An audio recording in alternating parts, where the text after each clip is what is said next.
que dar, manos que piden algún futuro, para no morir en soledad.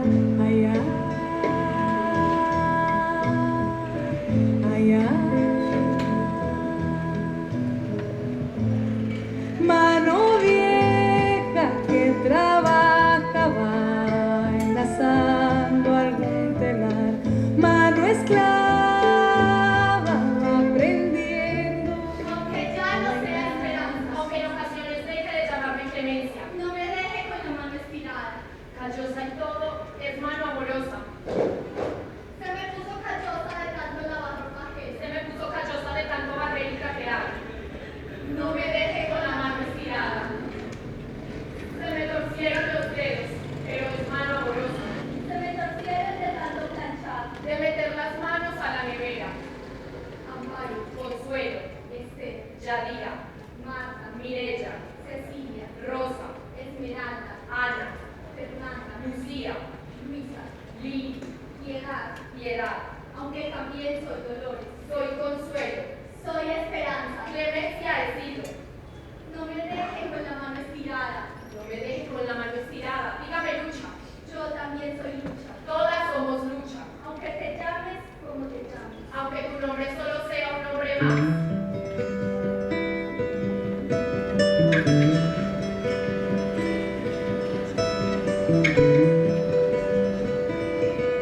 Deme usted la mano.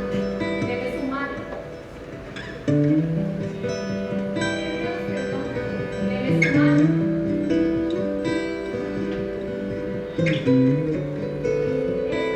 La suya tiene los dedos torcidos. Déjeme adivinar. Mano de madre. Mano de abuela. Yo metí mi mano entre mis piernas y toqué su cabecita. Yo tomé fuerte la sábana y comencé a empujar.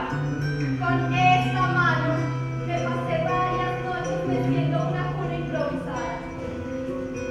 Con esta mano tomé el pezón para esa boquita pequeñita. Con esta otra por el revés me sirvió para probar que tan caliente estaba la leche. Con esta mano por la palma. Di palmaditas en su espalda hasta sacarle los gases. Con esta mano le sostuve cuando dio sus primeros pasos. Con estas manos pasé tardes enteras haciendo garabatos en vez de tareas. Con esta mano le lancé un beso cuando se fue por fin solo para la escuela. Con esta mano lo acuné en mi pecho cuando lloró por su primer amor. Con esta mano le peiné el copete para que saliera bien el ángulo de grado. Con esta mano le pellizqué una nalga por canción. ¿Sabe cuántas arepas amasé? ¿Cuántas papas pelé? ¿Cuántas ropas lavé? ¿Cuánta comida serví? ¿Cuántas bucenas paré? ¿Cuántas cuentas hice? Deme la mano, Deme la mano. deme la mano, Deme la mano. deme la mano, Deme la mano. deme la mano.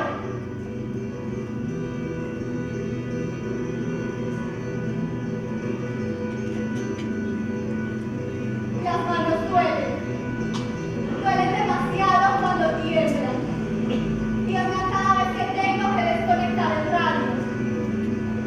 Cada vez que tengo que apagar el televisor. Cada vez que tengo que callar a otros. Si les pasó eso fue por algo, dicen. Quizá no era tan buena persona, dicen. No estaría haciendo nada bueno, dicen. Las manos me cubren el rostro y me esparcen las lágrimas por toda la cara. Me arrancan el pelo a manotadas. Las manos duelen. Duelen demasiado cuando tiemblan.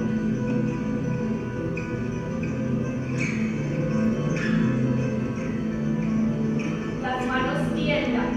Tiemblan demasiado cuando duelen. Duelen cuando ya no podrás ver más a tus hijos. O cuando firmas el acta de reconocimiento. Duelen cuando tocas el tambor por última vez.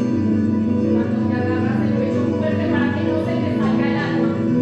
Duelen cuando te tomas la cara frente al espejo y te das golpes hasta hacerte despertar. Las manos tiemblan. Tiemblan demasiado cuando duelen.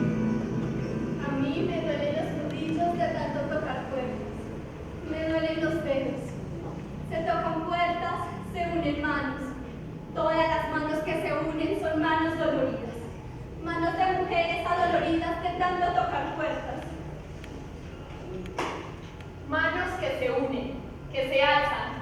Entendimos que las manos son más fuertes cuando se unen y se entrelazan por los dedos, por las palmas, cansadas, callosas, sudorosas. Las manos pueden unirse por las palmas para levantarse juntas en la lucha. Una mano que cubre a otra es una mano que da consuelo. Tiene la labor de hacerle entender que entiende su dolor, porque es similar al suyo. Esta mano se quedó vacía, esta mano se quedó vacía. En ocasiones se empuña, no para luchar, sino porque en ocasiones todavía siente culpa. Porque esta mano debía pender de mi lecho hasta el fin de mis días. No debía despedir a mi hijo, no debía sobrevivir. La mía, además de vacía, me sirve para de cuando en cuando darme golpes de pecho. No solo porque lo natural es que los hijos entierren a sus madres, sino porque me queda la sensación de no haberlo cuidado lo suficiente, de no haberle prodigado suficientes caricias. Con ambas manos me froto los ojos para ver si esto solo se trata de un mal sueño, para ver si al despertar no me desaparecieron a mí. Mis manos mantienen su cama tendida y los recuerdos en su lugar. A ver si algún día vuelve, a ver si algún día regresa, aunque todos me digan jamás. Manoteé insistiéndole que se fuera a prestar servicio. Yo que iba a saber que me lo iban a desaparecer. Yo le di un billete viejo que tenía empuñado en mi mano para que se fuera, porque lo llamaron de urgencia. Pero yo que iba a saber que me lo iban a desaparecer. Hay gente que todavía se alegra de estas muertes porque creen que se libraron de la basura. La gente no es basura, nadie lo es. No hay nada por limpiar. Me duelen las manos por la edad. Me duele el alma aunque no tenga edad. Me dejaron con las manos estiradas esperando que mi hijo regresara. Y en eso consiste mi dolor. Ahora mis manos son garras. ¿Saben ustedes lo que hace una leona por proteger a su cría? Ahora mis manos son garras de leona que están dispuestas a luchar para que esto nunca vuelva a suceder. Tengo alas en lugar de manos. Alas que hay que poner a prueba con vientos siniestros que vienen de todos lados. ¿Quién puede atreverse a decir jamás? ¿De quién depende que siga la opresión? De nosotros. ¿De quién que se acabe? De nosotras también.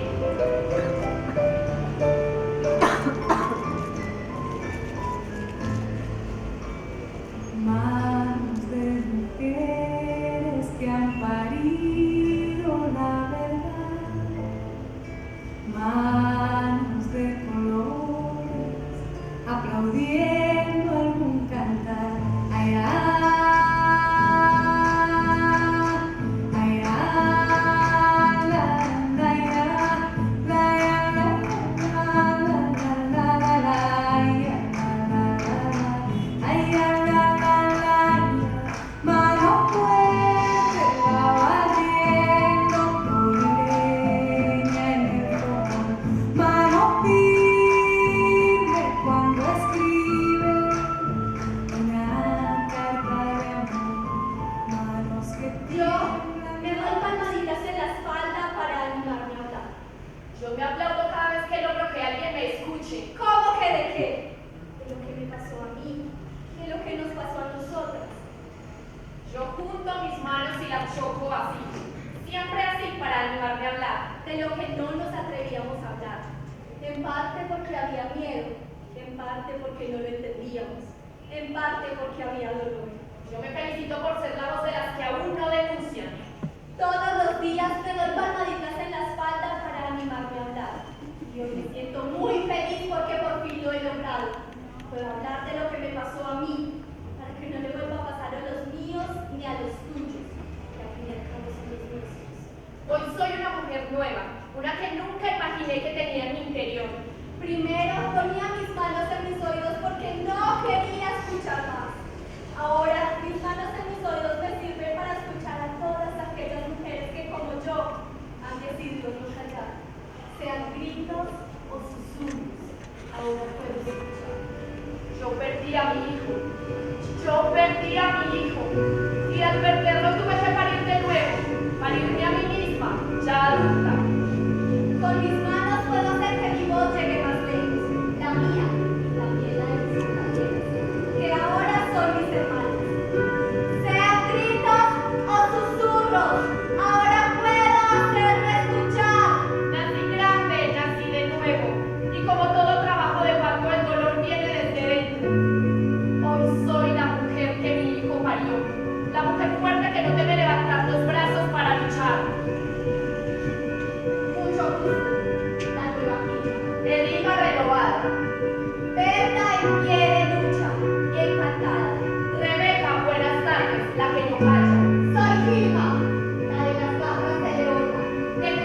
en lugar de manos. Dígame, Miriam.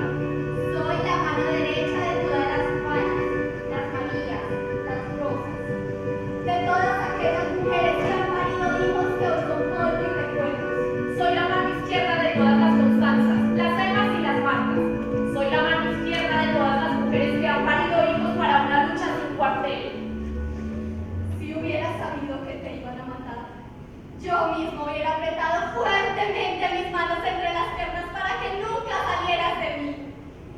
Pero yo que iba a saber que me lo iban a desaparecer. Si hubiera sabido que te iban a matar, apretaría fuerte. Pero yo qué iba a saber. ¿Ve este surco en mi mano? No es la línea de la vida, no. Es una línea que yo misma he trazado para llegar a la verdad. Ve esta línea en mi mano, esa que atraviesa de lado a lado. No es sino el surco que yo misma he labrado a fuerza de empuñar el aire. Ya no podré peinar sus cabellos, ni acariciarle el rostro, o amasarle una arepa para calmarle el hambre, no. Ahora solo empuño mi mano, pero el aire se me escapa. Aún así decidí no vivir abatida. Llega un momento en el que entiendes que tienes que soltar. Llega un momento en el que entiendes que no puedes permanecer inmóvil. Llega un momento en el que entiendes que tienes que levantar las manos muy alto para luchar.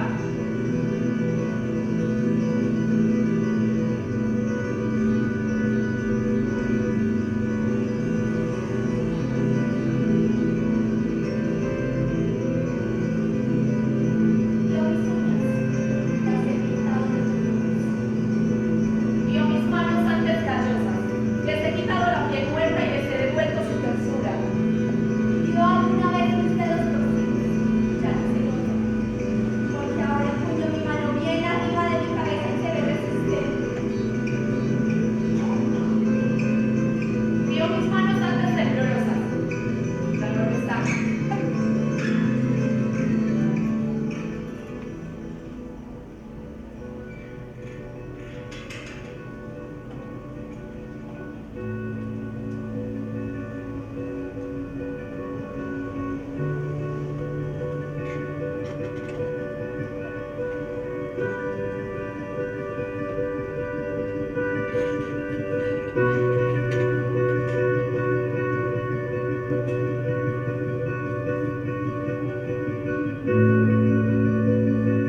Mucho gusto, Ana.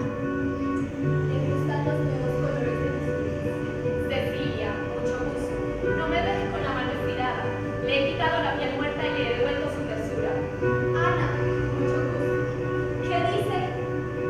No, todavía están torcidos, lo que pasa es que ya no se nota, porque ahora empuño mi mano bien arriba de mi cabeza. Leonor, va a servirle. ¿Qué dice? Todavía me tiemblan un poco, pero esta vez me tiemblan de emoción porque sé que pronto se hará justicia. Buenas noches, Epifanía, aunque también puede llamarme Consuelo. Olga, mucho gusto, aunque también soy Clemencia. Alejandra es mi nombre, Paula es mi nombre. aunque aquí donde ustedes nos ven, somos muchos nombres de mujer. Solo llámeme Esperanza.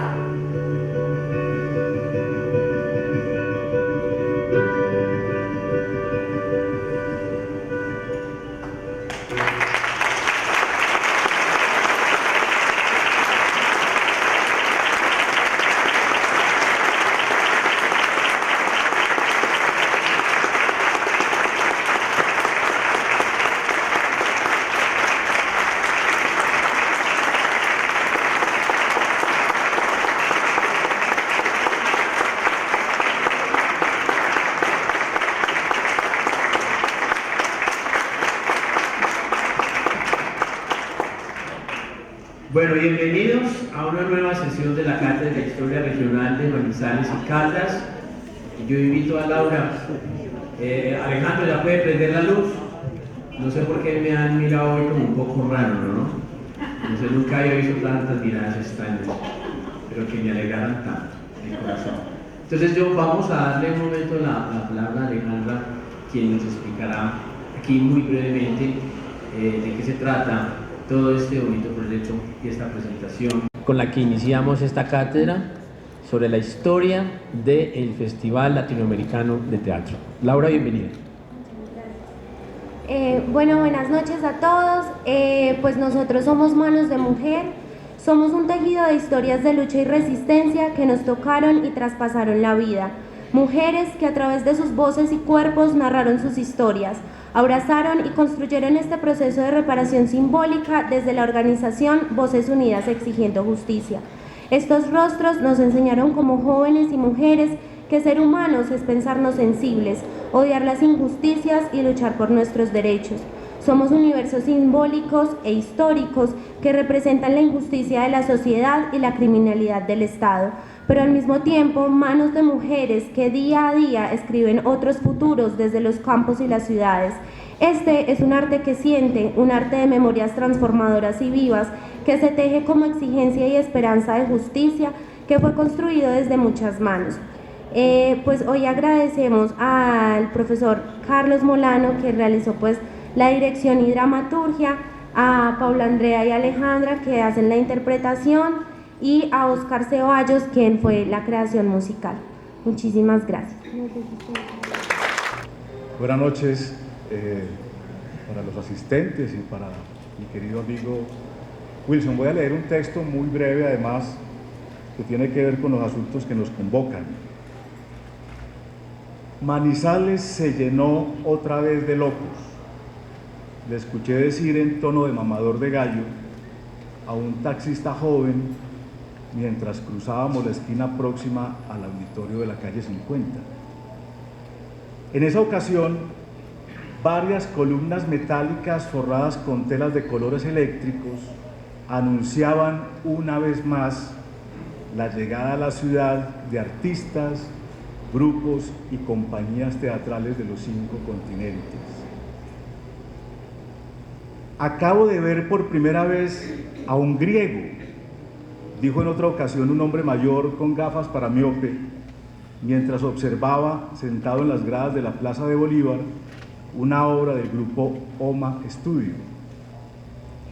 Durante el Festival de Teatro, la ciudad adquiere un tono distinto, un sabor extraño, probablemente equiparable al distanciamiento brechtiano o a una puesta en la escena social del teatro del absurdo. Como lo señala Wilson Escobar en el libro Crónica de una sabia locura, el Festival de Manizales ha sido una fiesta que ha permitido acercar en el mismo territorio las trepidantes apoteosis dionisíacas, los mesurados diálogos apolíneos, al tiempo que se recorren los caminos de las violencias y los poderes en Colombia, a través de imágenes que pretenden interpelar los sentidos, las emociones y los razonamientos.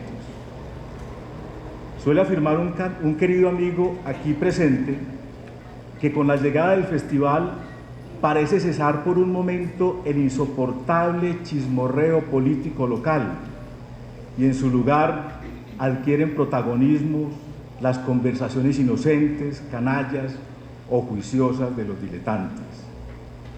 Algo parece cambiar cuando llegan a la ciudad hombres y mujeres narrando los sucesos y aspiraciones de otras tierras, haciendo de Manizales por un instante una especie de aldea global. Es casi un lugar común señalar que el Festival de Teatro es una especie de cuna para buena parte de los músicos, escritores, actores, artistas visuales e incluso para algunos dirigentes locales con muy mala memoria. En las graderías, en las entradas de los teatros, en las cafeterías y en las bancas de los parques, no es una sorpresa encontrar que la gente cercana o distante al espectáculo teatral lea Textos, el periódico del festival que Wilson ha dirigido durante más de 20 años. De la mano de Wilson, Textos ofrece a los lectores registros fotográficos, entrevistas y artículos sobre las obras en las salas y en las calles. Más allá de contribuir a la formación de públicos, se puede pensar que Textos ha sido una estrategia comunicativa para un diálogo intergeneracional sobre las artes escénicas. Durante la semana de la cita teatral, los vendedores ambulantes, los desplazados por las violencias, los desempleados, seguramente este año los inmigrantes de Venezuela y artistas de toda pelambre se toman por asalto el espacio público. Cuando pasa el festival, las calles se decoloran y retornan los días en que los actores de las trapisondas públicas y privadas hacen de las suyas. Cuando termina la cita, es usual encontrar al Wilson Escobar en Juan Valdés avanzando en su trabajo de crítico estudioso, agregando historias, fotografías y críticas para la crónica de una sabia locura, el libro sobre los 35 años del festival y cuya segunda parte le reclamamos con vehemencia.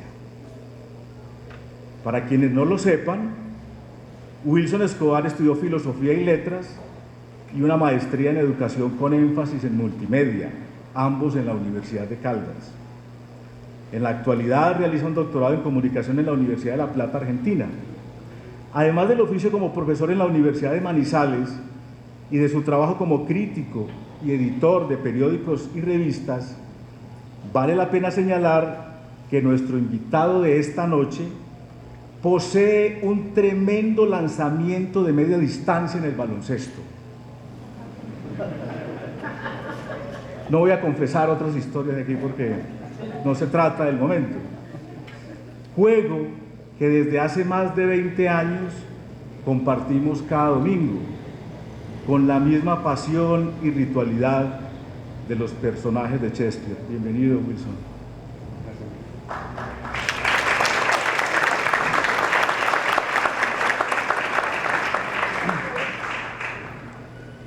Muy bien, muy buenas noches a todos.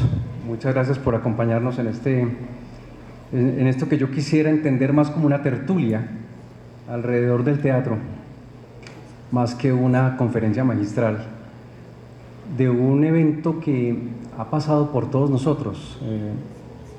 Quisiera reconocer en todo el auditorio esa diversidad del público que asiste al Festival de Teatro, que alguna vez se ha acercado a una obra o a muchísimas en sala, que alguna vez se ha tropezado literalmente con un espectáculo de calle que no pensaba ver, pero que estaba allí, que lo abarcó, y que ese público de alguna manera que está aquí presente tiene una memoria del festival, un fragmento de esa memoria del festival, un sentir de lo que ha sido el festival en el tiempo en que lo haya logrado presenciar. Y desde esa perspectiva yo no me reclamo como el historiador del Festival de Teatro, porque sería un exceso de mi parte, sino como un espectador que, como bien lo señala Mario, atento al acontecer de la escena, un día de repente decidió sentarse a escribir o a pensar teatro. Y ese día de repente, quiero que me excusen ponerme en primer plano, lo tengo muy claro en mi mente, cuando siendo aún estudiante de filosofía, tuve la oportunidad de ingresar al Teatro Fundadores. Todos ingresábamos sin boleta, nos buscamos la manera de ingresar sin dinero, y nos fuimos a ver una obra que se llamaba Homenaje a K, del grupo de teatro Ananda Danza, bueno, de teatro danza, que provenía de España. Este grupo hacía un homenaje a Federico García Lorca en un código que para entonces, para nosotros, esos espectadores jóvenes y otros que ya habían presenciado en otros momentos del festival, estoy hablando del año 85 aproximadamente, sí, 85, con Ananda Danza, de repente lo que estamos presenciando enfrente es una obra de danza contemporánea que aquí no conocíamos. Y delante mío estaba el crítico de la ciudad. Me ahorro el nombre para evitar contratiempos en algún momento. Y era una persona que, también siendo del teatro, empezó a dormitar la obra a los 3 minutos. No entraba en sus códigos, no hacía parte de su experiencia como espectador de tantos años, y efectivamente la obra lo adormeció en los primeros 3 minutos.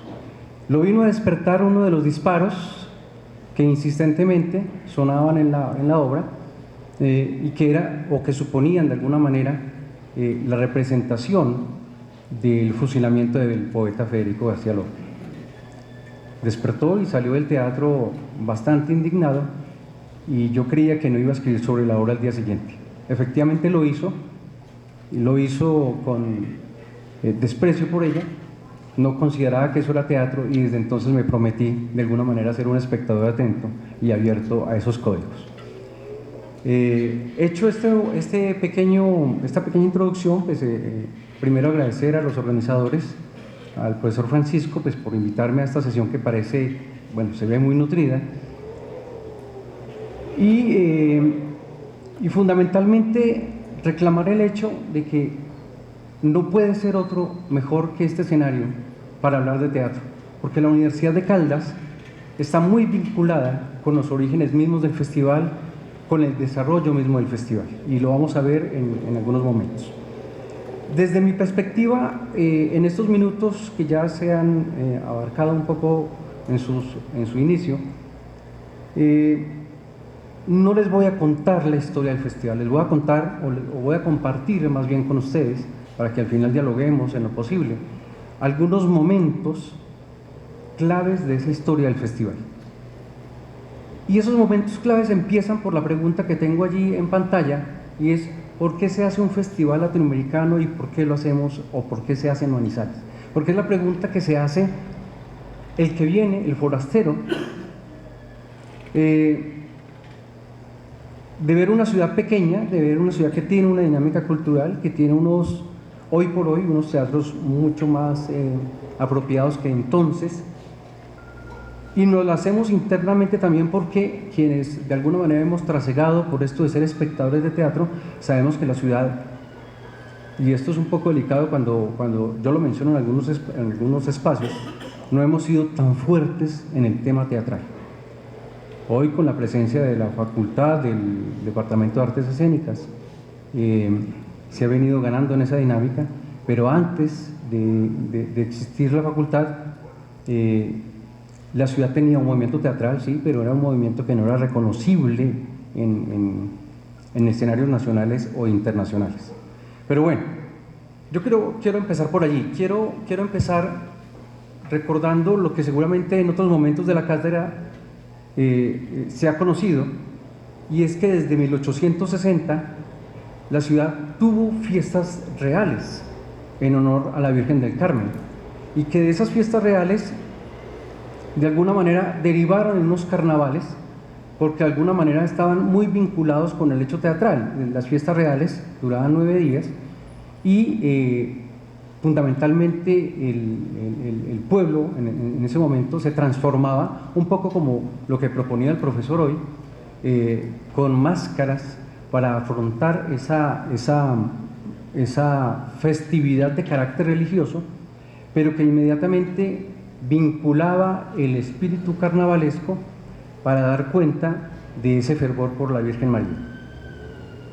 Esos carnavales se efectuaron desde esa época y avanzaron hasta muy entrado el nuevo siglo, el siglo XX, y fueron dando paso, como lo digo allí, a un carácter más cercano a las verbenas, a la verbena popular, que en contraposición, o más que en contraposición, con una característica muy marcada frente al carnaval, lo que básicamente vinculaba era expresiones más allá de lo religioso, y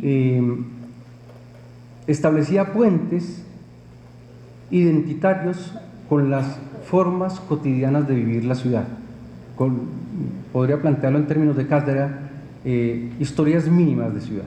Y desde ahí comienzan a construirse las verbenas, que posteriormente fueron dando pie a digamos, como una especie de semilla que posteriormente condujo de una u otra manera a la creación de las ferias de Manizales.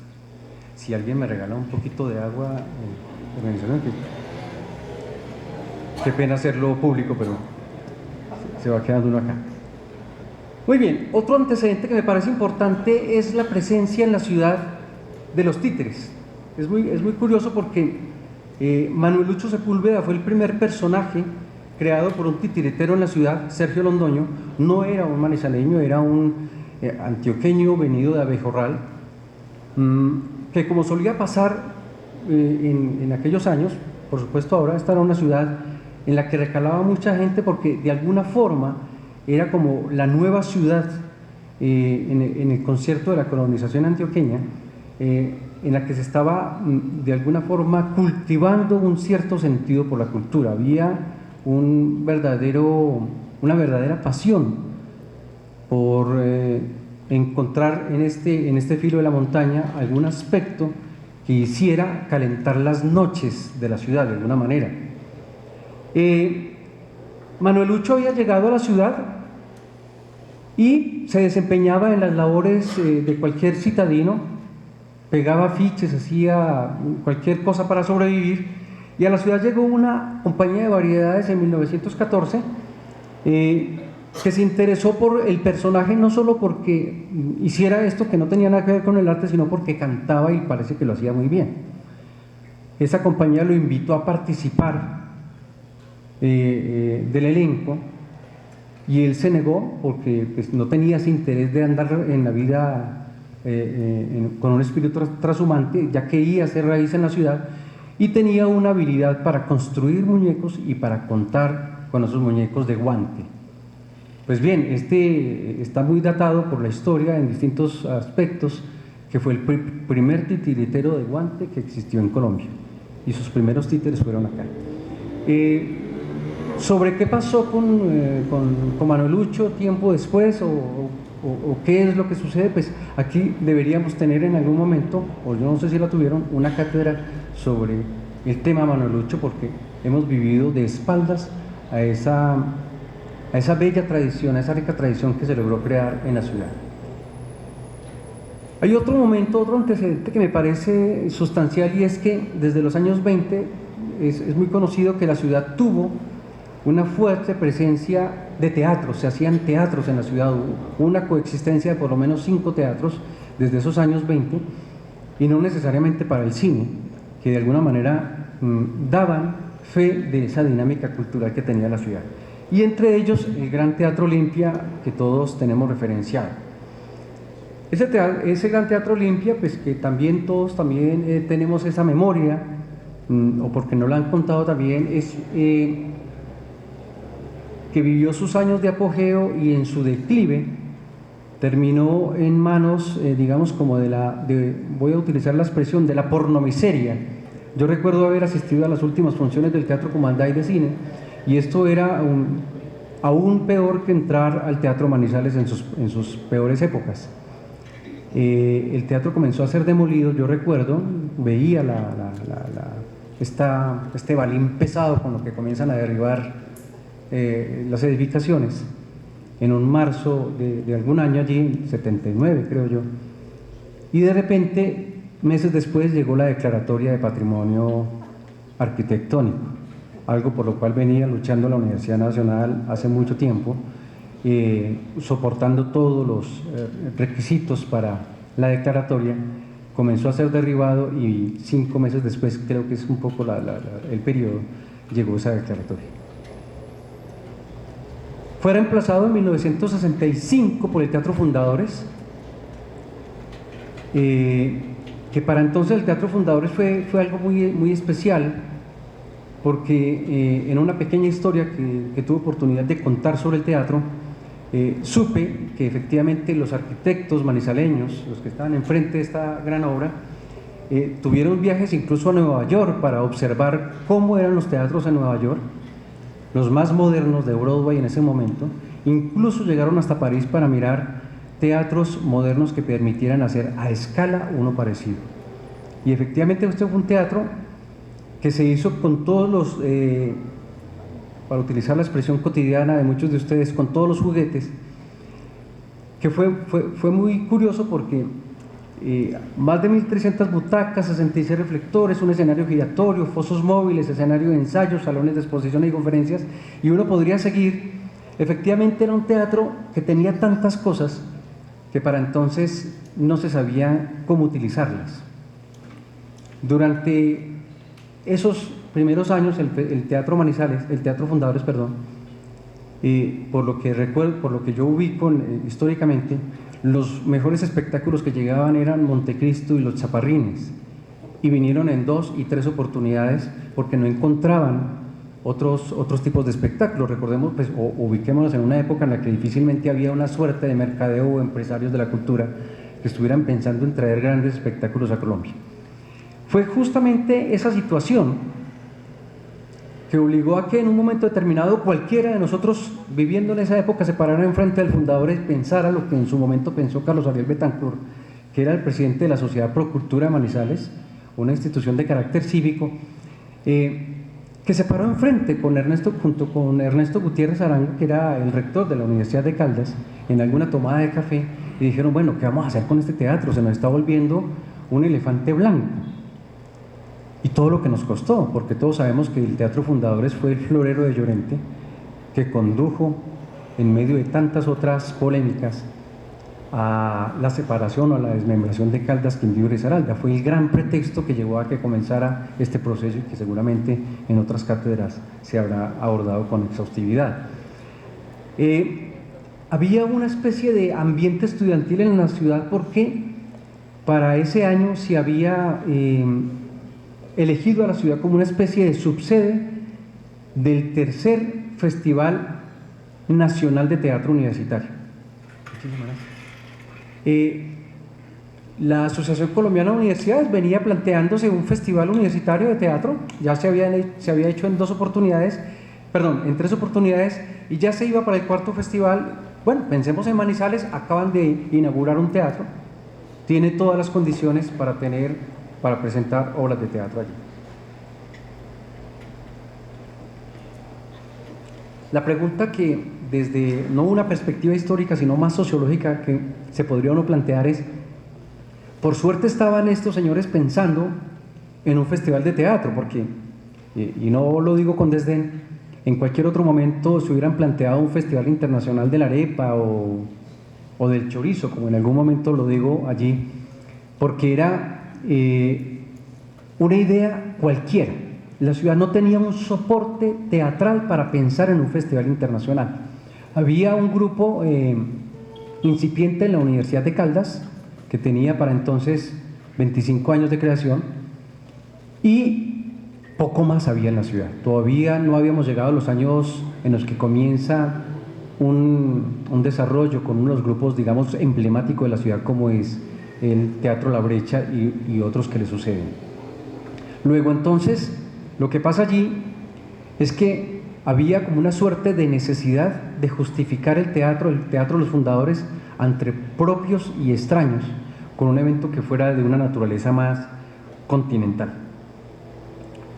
Fíjense lo que plantea Ernesto Gutiérrez como rector de la Universidad de Caldas, para soportar un poco lo que estoy diciendo, porque a veces cuando yo hablo con cierta crítica, con cierta distancia del teatro en la ciudad, pues se cree que es una percepción muy personal y de alguna manera un párrafo como el que expresa aquí Ernesto Gutiérrez lo confirma. A pesar de ser Colombia tierra apta para el cultivo de las letras, el teatro ha sido, dentro de ellas, la actividad literaria menos cultivada y sobresaliente, a pesar de algunas producciones meritorias. Es nuestra aspiración que la celebración de este festival despierte el interés por estas disciplinas. Es decir, se partía casi de cero. Muy bien, el año 68, pues es evidente, cuando uno comienza a dar un poco como la respuesta de por qué en Manizales o por qué un festival latinoamericano, comienza a pensar la ciudad, a Colombia, América Latina y el mundo en una relación permanente, porque el año 68 pues empieza con esas convulsiones del mayo parisino, del mayo francés, y esas consignas tan fabulosas que fueron reinventándose o inventándose el graffiti contemporáneo. Seamos realistas, soñemos lo imposible, hagamos el amor y no la guerra, entre tantas otras que han sido ampliamente difundidas. Otro grupo de estudiantes en Estados Unidos se toman una emisora por aquellos años, en aquel año específico, y convocan, teniendo allá a los periodistas de alguna manera como rehenes, convocan abiertamente a los jóvenes estudiantes a una especie de exorcismo al Pentágono. Vamos a hacer levitar el Pentágono, decían, y convocaban a una hora específica.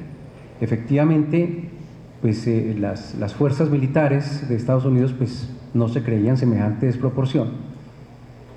En una época en la que los jóvenes estaban de alguna manera confrontando al establecimiento frente a los horrores que suponía la presencia del ejército norteamericano en el Vietnam. Pues efectivamente muchos tendrán esa historia muy clara. Asistieron tantos jóvenes que efectivamente pudieron acordonar el Pentágono, y ahí sí se asustó la fuerza pública, que llegó obviamente como a dispersar. Y a cambio hay una foto muy reiterativa por allí de una joven que le pone en el arma a este policía una flor, ¿no? Que eran todos los actos simbólicos que se pregonaban en esa época y que hicieron de alguna manera que la Revolución de Mayo del 68 y todos los ecos que comenzaron a producirse por todo el resto del mundo, la Primavera de Praga, México, etcétera, de alguna manera fueran constituyendo como una especie de nueva utopía en función de esa falta de herencia que tuvo esa juventud en relación con sus padres. Muy bien, 4 días antes de empezar el Festival de Teatro, en octubre, se produce la matanza en la Plaza de las Tres Culturas en Tlatelolco, México, que también comenzó como a agitar las banderas que iban a llegar con el teatro a Manizales. La muerte del cura guerrillero de Camilo Torres se produce ese año. Una de las primeras grandes ocupaciones del ejército a la Universidad Nacional se produjo ese año, y pocos meses antes había muerto el Che Guevara. Entre tanto, un grupo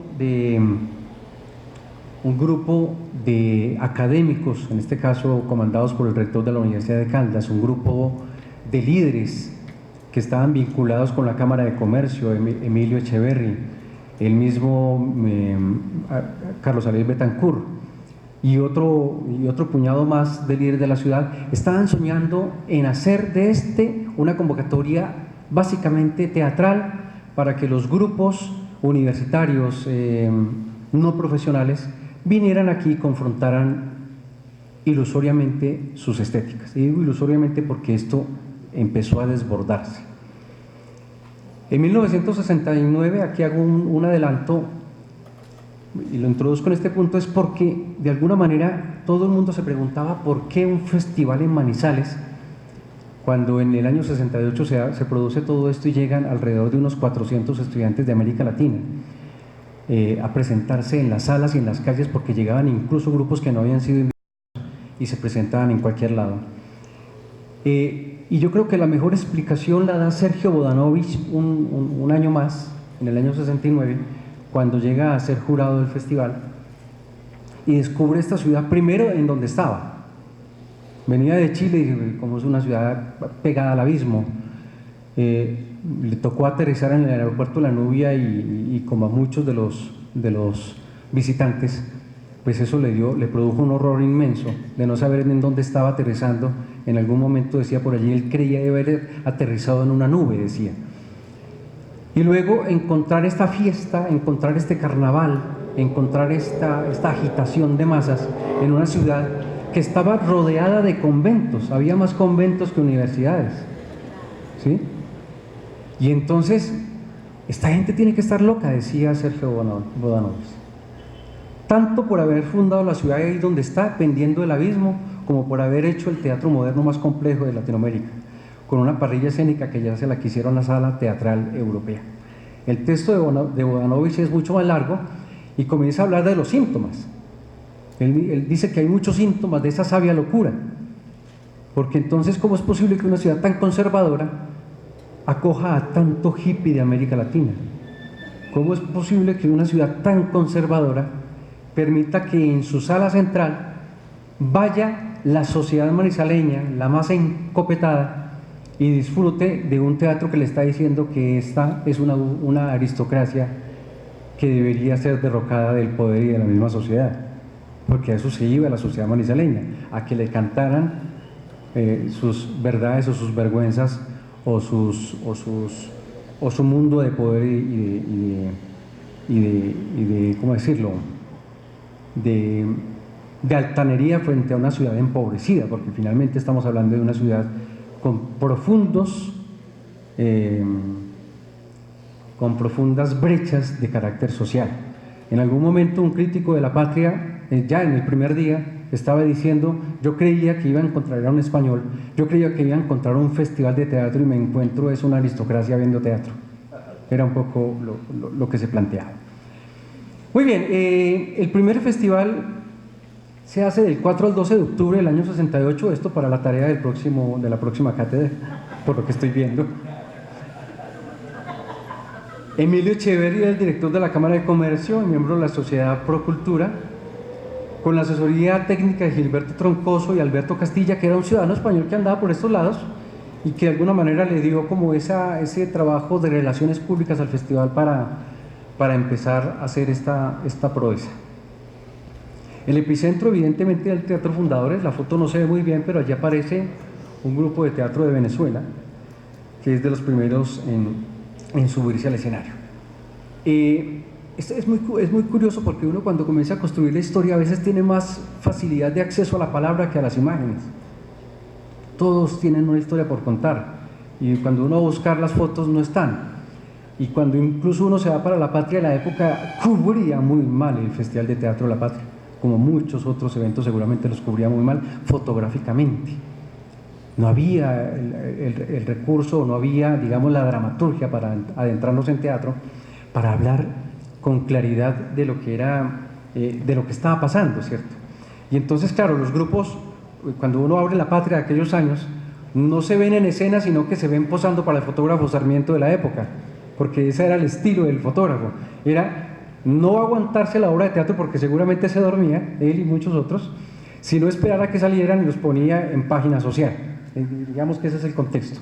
Pero esta foto para mí es muy significativa porque da cuenta de alguna manera del alborozo que hay alrededor del Teatro Fundadores. Era el epicentro donde se presentaban las obras, si bien había otros 4 escenarios, allí era donde sucedía como lo más central y definitivamente lo organizado. El festival tenía 8 obras de teatro de 7 países, no eran más, ¿sí? Pero como les señalaba hace un rato, de manera paralela llegaban tantos otros a presentarse en salas alternativas o en espacios que no estaban acondicionados para el teatro.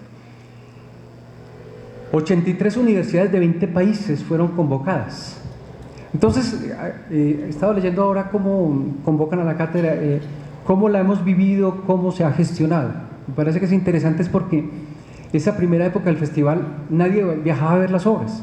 Esto era un asunto de telegramas a las embajadas y a las cancillerías para: ustedes tienen teatro en su país, ¿de qué universidades? Cuéntenos por favor, si pueden respaldar alguna de esas universidades, mande el grupo para acá.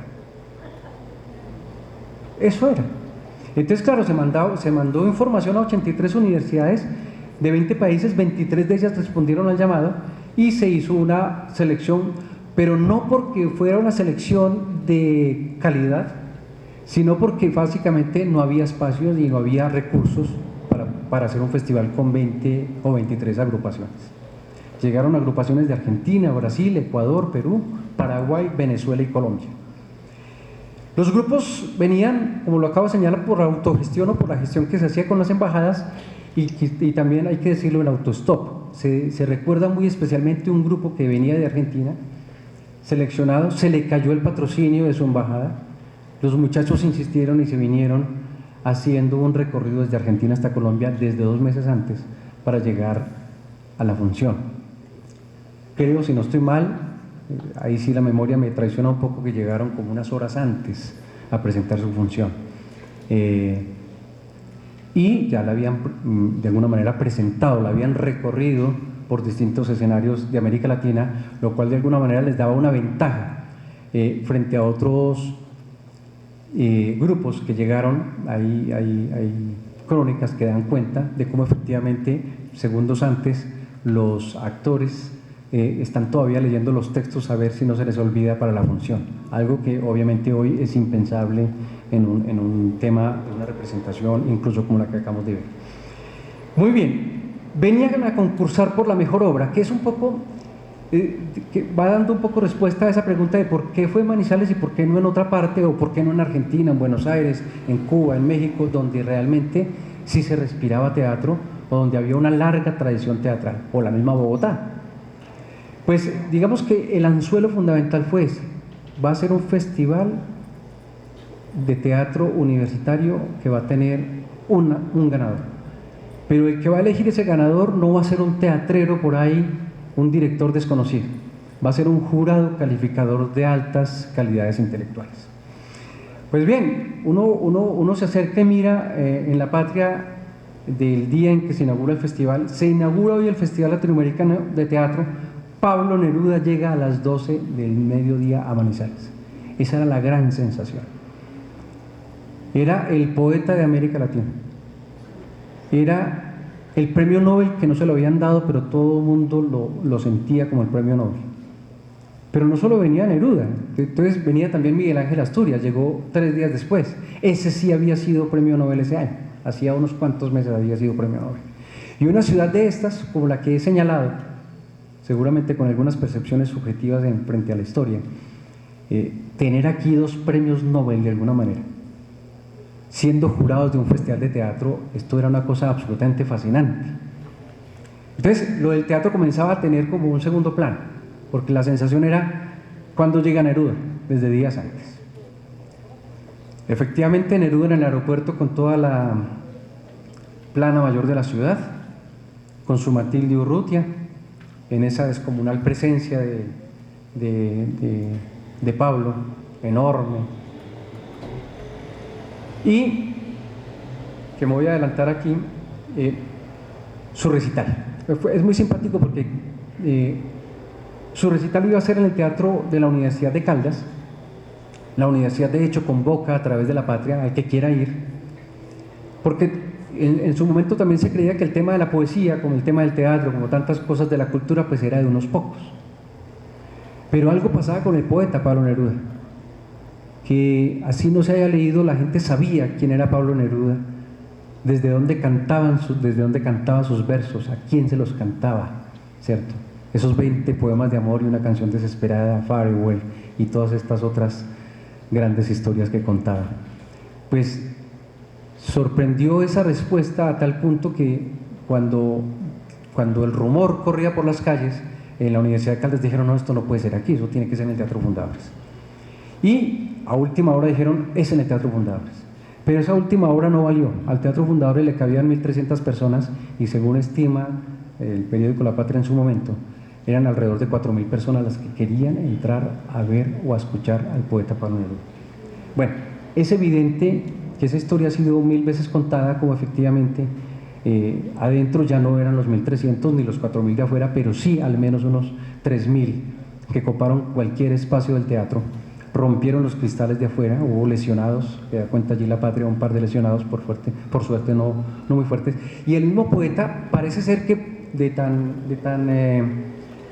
exacerbados que estaban los ánimos del forcejeo por la gente entrar y demás, fue presa un poco como del olvido de sus poemas. Se cuenta que efectivamente en muchos de sus poemas tuvo que pedir ayuda, a que alguien le prestara un libro de tal antología, de aquí y de allí, para poder leer algunas cosas, porque él mismo ya ni se acordaba de ellas. Muy bien, el jurado tenía que fallar y falló. Ese primer premio se le entregó a un grupo colombiano de la Universidad Santiago de Cali por su obra Guárdese bien cerrado en un lugar seco, fresco, de Terry Megan. Como pasan todos los festivales, habían pasado las obras, a mitad de semana esto era un desastre. Desastre en el sentido en que, poéticamente, en términos del teatro, eran obras de muy baja calidad. Incluso hubo un grupo ecuatoriano, venezolano, se me pierde ya el dato allí, que fue un absoluto fiasco, se les olvidaban los papeles, y se esperaba que las últimas 2 obras de teatro, que eran las colombianas, pudieran salvar La Patria, y efectivamente la salvaron. Pues una de ellas fue Guárdese en lugar fresco. Sin embargo, contrario a lo que acabo de señalar, un grupo brasilero llegó y puso como el punto alto de aquella cita. Pues bien, después de cada función, había un foro. Recordemos, eran años álgidos de plena actividad política, muy marcado por estas revoluciones, por estas convulsiones en todo el mundo y en América Latina principalmente, de tal suerte que una obra de teatro tenía que decir cosas para la conciencia, tendría que tener un compromiso social, tenía que revelar algo de esa realidad, una denuncia, etcétera, etcétera, y al final se comprometía a los artistas, no se les dejaba siquiera entrar a un foro. Y era un foro absolutamente caótico, anárquico, porque no había quien lo dirigiera, ¿sí? Al año siguiente el festival sí puso a alguien a que hiciera un poco como las veces de moderador de esto que pasaba en las butacas. Se cuenta por los cronistas de la época que duraban más los foros que las obras, era mucho más el tiempo que pasaba allí. Muy bien, ese primer premio se le otorgó al grupo de la Universidad de Cali con esta máscara que todos los organizadores del festival la hacían como una máscara quimbaya, y así la entregaron e hicieron toda una condecoración del por qué la máscara quimbaya propia de esta zona, etcétera, etcétera, y resultó ser una máscara calima. Un poco, digamos, ese equívoco comenzó a ser parte del juego mismo del festival, en el sentido de que pues, si por un lado se estaba buscando teatro, lo que encontramos fue un foro político; si por un lado estamos buscando nuestra identidad, la encontramos en el Valle.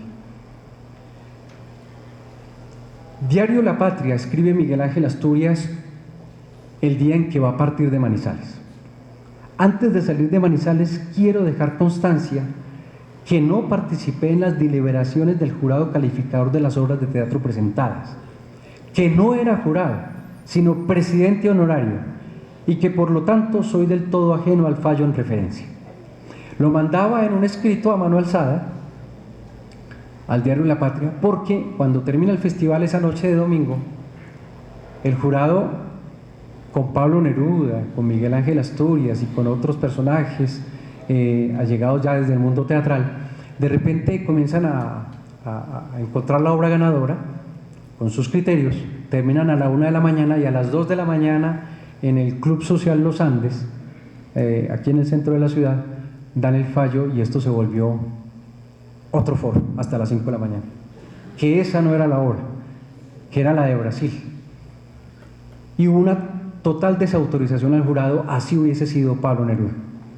Entonces Miguel Ángel Asturias, que era el presidente honorario, premio Nobel de Literatura, pues se tiene que apresurar ese mismo día a través de La Patria, que era en su momento también el periódico que reunía pues todas las opiniones, o por lo menos todos nos enterábamos por allí, a decir: no, yo no tengo nada que ver con ese fallo. Y efectivamente al día siguiente, también ya un martes, el diario La Patria expresa en este editorial algo que me llama mucho la atención, porque es, digamos, como el signo de los tiempos que marcaron al festival, ya no solamente el primer año, sino a lo largo de toda su historia. La opinión pública de Manizales y de Caldas ha rechazado de plano el fallo que, sobre el Festival de Teatro Universitario, emitió el jurado calificador compuesto por personajes extranjeros. O sea, ya no dicen por Pablo Neruda, por Miguel Ángel, no, por personajes extranjeros. Una obra obscena, dentro de lo que la obscenidad es de más vigorosamente constante y corruptora, sin mayores méritos morales que la visión de un mundo ineficaz, huérfano de toda distinción, no podía ser la triunfadora de un certamen que se hizo con altura, con dignidad.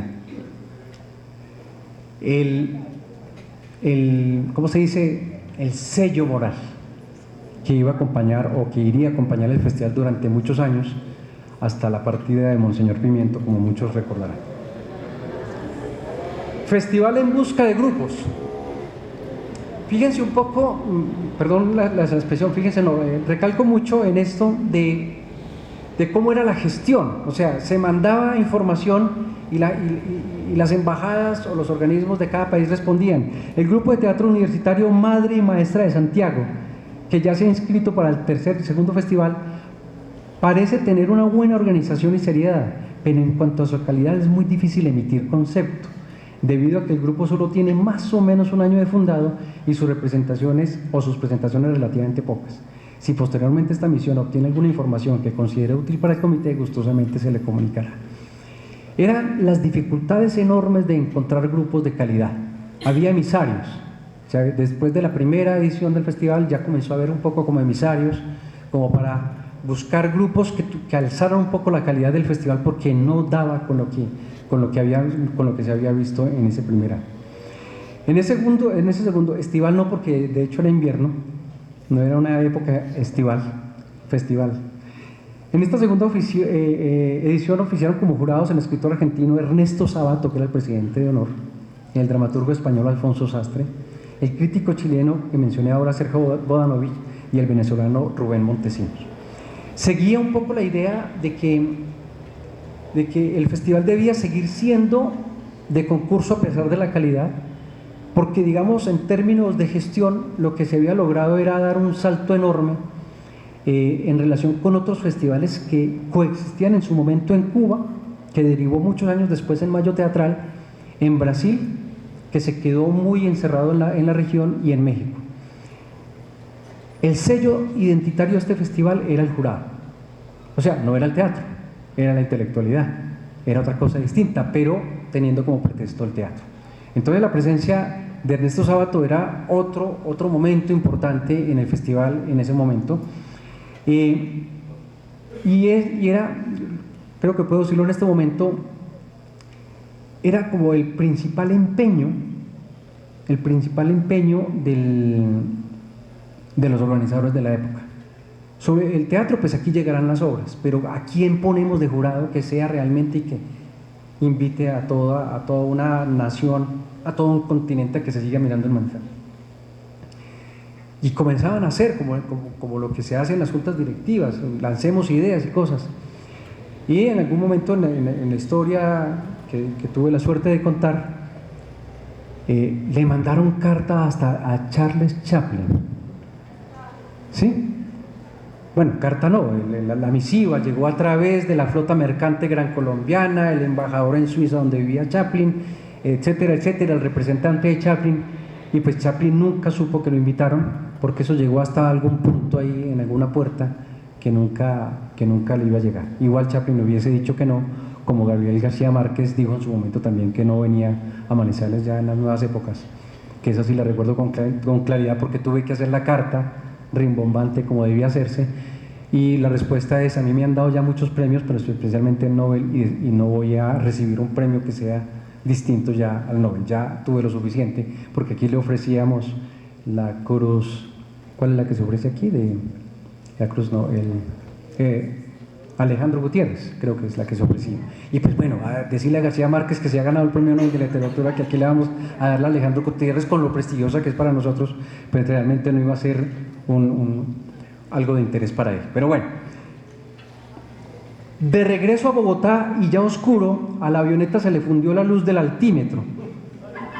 Menos mal que uno de nuestros compañeros tenía un encendedor, y yo estuve pendiente no que al aparato se le agotara la gasolina, sino al encendedor. Le confesaba Ernesto Sabato al cronista de La Patria y uno de sus anfitriones, Rodrigo Ramírez, que recordarán muchos, un columnista fabuloso que tuvo el periódico durante muchos años, que lo acompañó y fue justamente el que tuvo el encendedor para que aterrizara bien el aparato en Bogotá. Bueno, ese segundo premio fue otorgado al grupo de la Universidad de los Andes de Bogotá también, por la obra El canto del fantoche lusitano de Peter Bells. Para la tercera edición no voy a contar las 40 ediciones, no se preocupen. Me estoy deteniendo acá porque quiero dejar esto como las bases para hacer una reflexión en los próximos minutos que nos puedan llevar un poco como a situar el evento al día de hoy. Para la tercera edición del festival, entre el 17 y el 20 de septiembre del 70, existían en Colombia 35 universidades y en casi totalidad de ellas había grupos de teatro. Pero pese a ello, que esto también se veía en toda América Latina, como decía Rubén Monasterios, que era uno de los jurados, decía: los espectáculos extraoficiales fueron sustancialmente mejores que los espectáculos oficiales. ¿Cierto? O sea, seguía la misma línea, que el festival no lograba acertar con una buena programación porque no conocían el teatro que estaba pasando en América Latina. Para esa época, lo mejor de esta edición, según muchos críticos, fue El Tercer Demonio, que era una creación colectiva del Teatro de la Universidad Católica de Sao Paulo.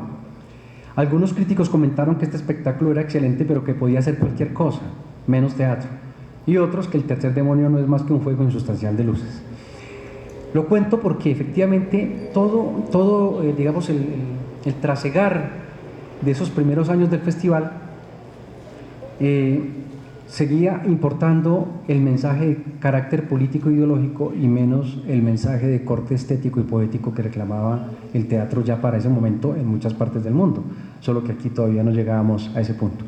Claro, excepcionalmente, como se ve aquí en la Universidad Católica de Sao Paulo, se trajo un teatro que era un poco lo que mencionaba yo muy al inicio con mi experiencia como espectador, era un teatro danza, tenía ya más el sentido de lo dancístico y de lo performático, de tal suerte que eso no lo entendió mucha gente, incluso la crítica del momento que no sabía qué era eso exactamente. Muy bien, en ese año, en el año 70, llegó ahí sí por fin una vaca sagrada del teatro, Jerzy Grotowski. Era, para los que están o estábamos en el teatro o que hemos leído asuntos de teatro, pues sabemos que junto con Peter Brook, al lado de Antonin Artaud, se convierten como la piedra angular del teatro, de una cierta modernidad del teatro en el mundo, pregonada por estos tres oficiantes del teatro y a su vez teóricos del teatro. Jerzy Grotowski fundamenta toda su teoría en el teatro pobre, pero yo no quiero volver esto una cátedra, que aquí hay muchos profesores de artes escénicas que lo tienen mucho más claro que yo. Saulo Benavente, que era un dramaturgo y un escritor argentino recomendado por el mismo Ernesto Sabato. Enrique Buenaventura, que ya para entonces era reconocido como el padre de la creación colectiva. Jorge Díaz, argentino de nacimiento, pero destacado básicamente en Chile, y que había dejado para ese momento ya obras muy fuertes como El cepillo de dientes y Topografía de un desnudo, que se montaban y se siguen montando en muchas partes de América Latina, y Héctor Assad, director del Centro Universitario de Teatro, dramaturgo y director. Muy bien, ese año el jurado no falló.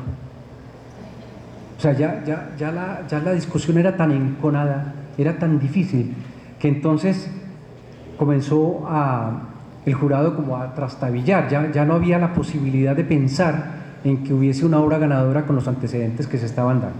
Dada la imprecisión del concepto de lo que debe ser el teatro universitario y lo diametralmente opuesto de las realizaciones, se estaría obligado a una elección arbitraria, dice en una parte del jurado. El jurado ha podido constatar con los artistas, con el público, con la gente prestante que estaba yendo allí a los teatros, que el criterio competitivo está en crisis. El jurado quiere agudizar esa crisis en beneficio de este y de futuros festivales y decide prescindir de ese criterio competitivo. Efectivamente, cuando se hace el cuarto festival en 1971, llega otro jurado de gran marca que está comandado por Mario Vargas Llosa. Por supuesto no tenía la celebridad que tiene ahora, pero era pues evidentemente uno de los oficiantes del gran boom latinoamericano de la literatura. Ya había tenido unas discusiones en relación con García Márquez y demás, y su realidad mágica o su realismo mágico, pero vivía en París apoltronado, y entonces a los teatristas no les gustaba que trajeran a un escritor tan prestante que mira la realidad latinoamericana desde una poltrona en París. O sea, eran discusiones tan sensibles que efectivamente hubo el disgusto ya no solamente con las obras, sino que ya se metieron con el jurado. Ya los teatristas se metieron fue con el jurado específicamente.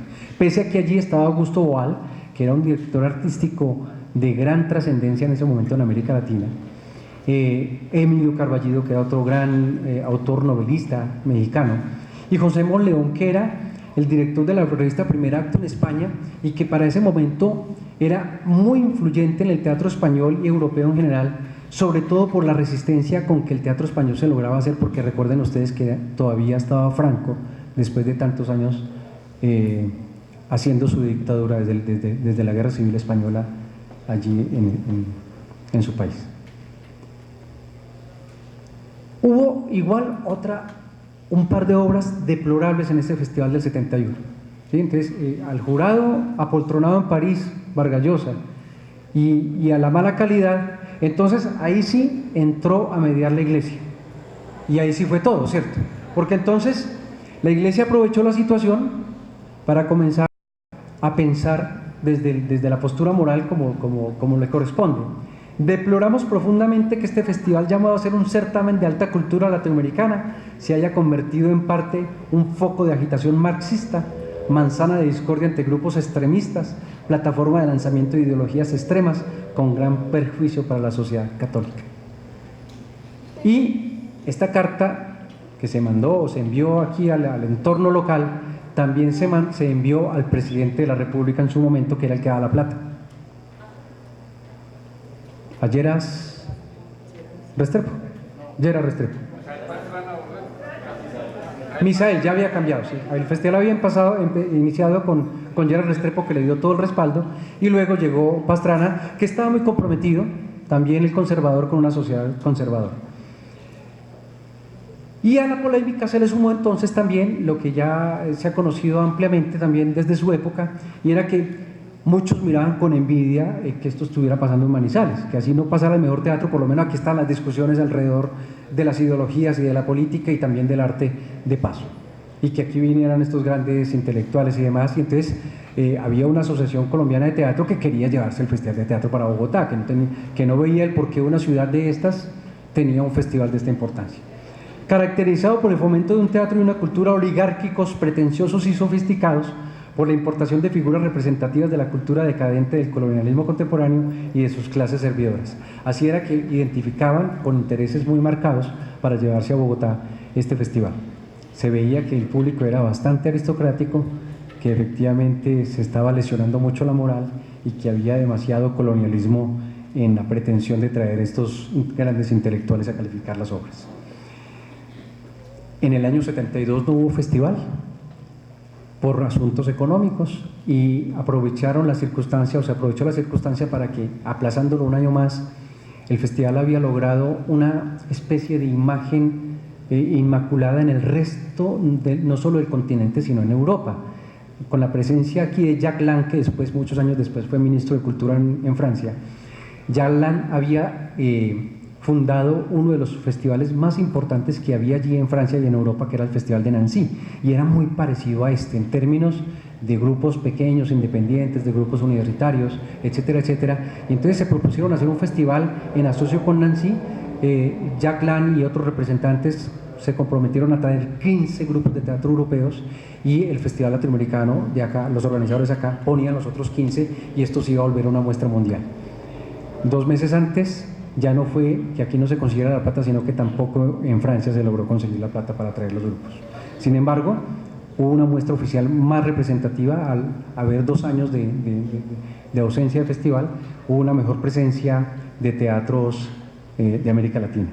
Y hubo talleres, y hubo una cantidad de cosas que fue, de alguna manera, el festival como más parecido a como se hace hoy. Un festival ya no solamente de muestra artística, sino que permite trabajar otros espacios de la práctica artística y de la práctica teórica. Me llama mucho la atención que, a pesar de todo, se convocó como una muestra mundial, no teniendo esa muestra mundial, y llegaron periodistas, como se ve aquí, de distintos países de Europa, de Cracovia, de Polonia, de Portugal, de Paraguay, de Argentina, de muchas partes, a contar el festival. O sea que efectivamente se volvió una vitrina para el mundo. Se llegó a decir en un momento, y no fue en periódicos latinoamericanos, sino en periódicos europeos, que Manizales era la nueva meca del teatro en el mundo. Y esto ya de alguna manera, claro, porque en Europa también, mientras para la sociedad manizaleña y para los mismos organizadores y para los teatristas esto era una dificultad enorme, enfrentarse a las polémicas de carácter político e ideológico, en Europa esto se veía muy bien, se veía por el contrario con mucho vigor, se veía que el teatro latinoamericano respiraba a través de sus ideas y de su política y de sus contestaciones a unos regímenes o a unas instituciones en un momento determinado.